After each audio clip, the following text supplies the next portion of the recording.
Thanks. This may be a small-scale campaign, or a small-scale demonstration, I should say, but it represents a big idea.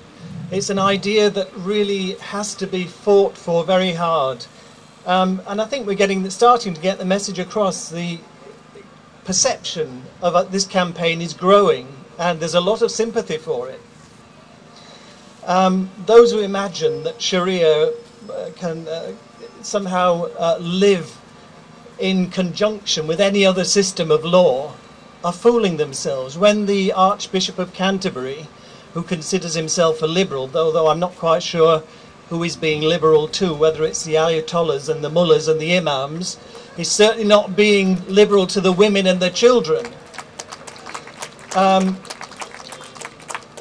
People like that who open the door just a crack for Sharia to creep in are actually opening the door to something they cannot control, because Sharia is not an ordinary system of justice. It's God's law. How can it possibly coexist with any other system of law? It can't. So you let it in and it grows. We mustn't allow that to happen. The door must be shut now.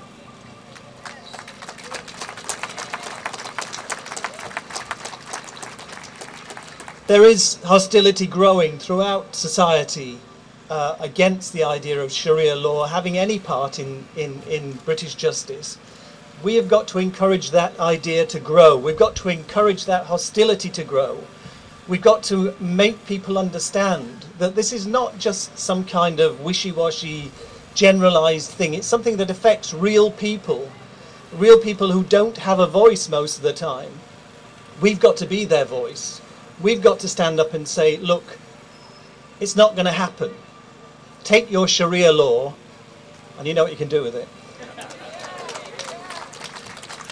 So that's my message to everybody who's here today, and everybody who signed the petition, and all those thousands of people all around the world who are worried about the progress that Sharia is making in democracies, to say that we're here to say it's not going to happen, and spread that message as far as we possibly can. Okay, thanks very much.